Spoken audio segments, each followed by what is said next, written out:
our 1.0.4 release of DesignKit, and in this release we put together some really nice food menus. Now this was quite a requested item, so obviously a lot of you guys are working on restaurants or cafe websites, and you wanted some really nice DesignKit based menus. So we've got 5 food menu patterns here. So let's go ahead and drag on the first one. So you'll notice I've already got my DesignKit breakpoints already because I'm using the DesignKit starter file. The beauty of using the DesignKit starter file for the beginning of your projects is that we also have the style guide already included in it. So we've dragged this onto the page and we can see that we've got this. Let's preview this. We've got this nice tabbed menu with breakfast, lunch, dinner and dessert. Nice image on the side here, and we can see that we can tab through. Now we can't actually see that changing that well, so let's go ahead and let's change the animation style, or the transition style on this. Let's change this, click in here, and let's change that to horizontal. And we'll go back to our preview here and hit refresh.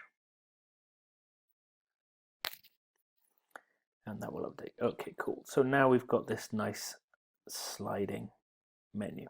Okay, so that's number one. That's menu number one. We can see that it's fully responsive. So once we get to the smaller breakpoints, then the menu goes to sit underneath the image. And we can easily add different graphics and so on. So let's go ahead and add a graphic in here. So I'm going to just use the fill here. I'm going to choose a background fill. I've got some an image here that'll be nice, a nice bistro image background here. And let's go to scale to fill and keep it centered. Okay, so we've got a nice restaurant feeling background to that image there. So what I wanted to take a look at with this as well, and we'll use the same principle with all of the menus, is we might want to change some of the details. So if we preview, let's preview this again.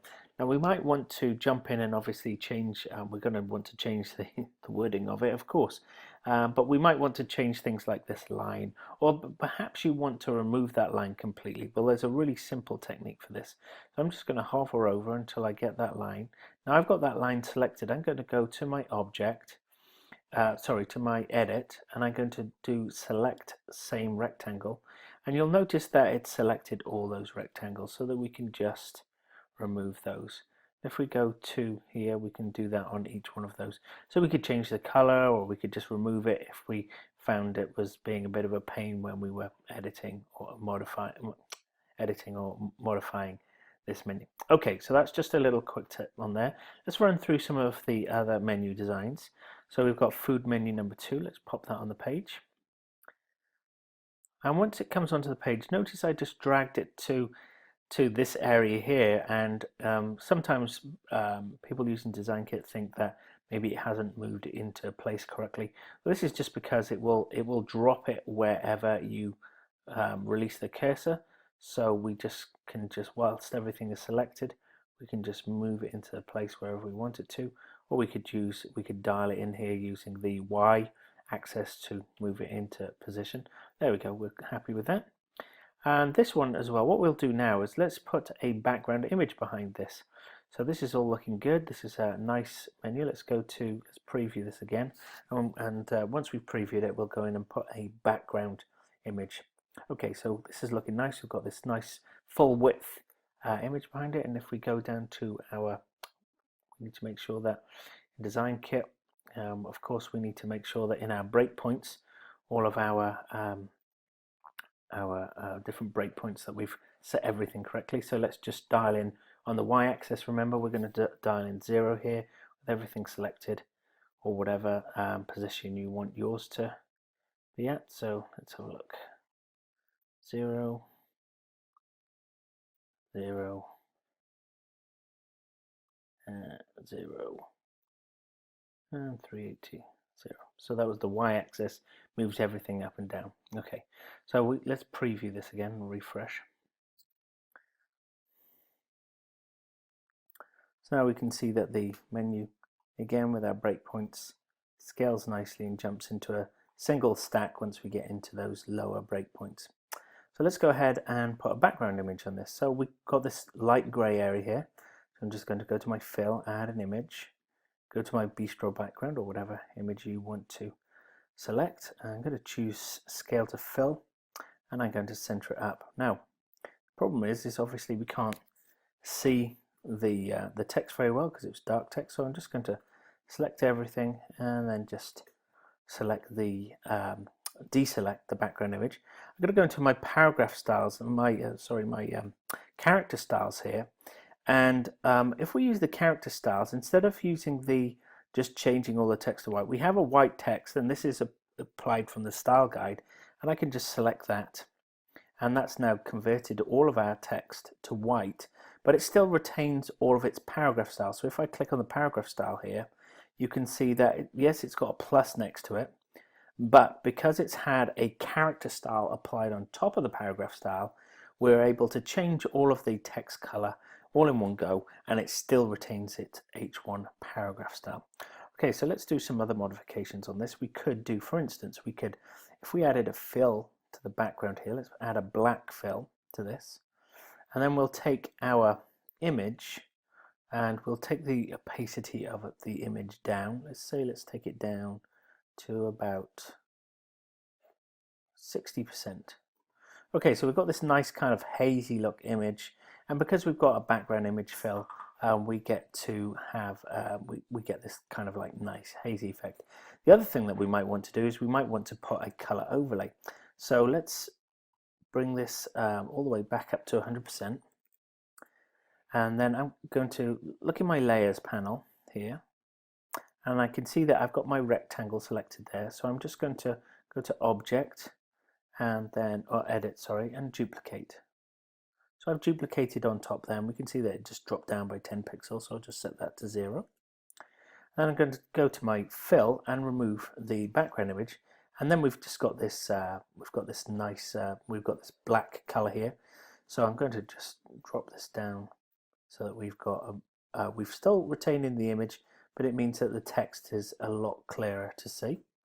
We could put a gradient, for instance, on there as well. We could change that vertical gradient. If we use let's say a 50%, use 50% at the bottom here, and we'll use 30% at the top, so that we've got the overlay just reducing as we get to the top there. And let's just make sure that that's working on all of our breakpoints. So we can see there we need to set that to 0 and 0,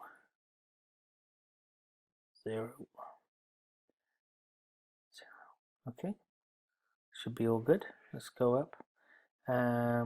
Okay, so now we're going to look at the preview now. So we'll go back into our preview, just hit refresh, and we can load up now this, there we go. So now we've got this really nice looking menu with the background image, and because we've got that gradient on there as well, we can see that as we go to each breakpoint, we've got that really nice look and feel to this menu. So that was just a couple of simple. Now notice here, look on this breakpoint here, I think this is a 768. We've got the black just showing below slightly. So let's go to our 768 here.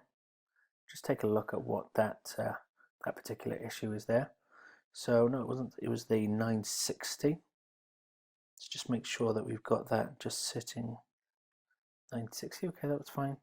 Take a look. There we go. It's the 1100. We've got that little bit of black just showing there. So that should be all fixed now. So if we go down again, go to where it was. There we go. Let's hit refresh at that breakpoint,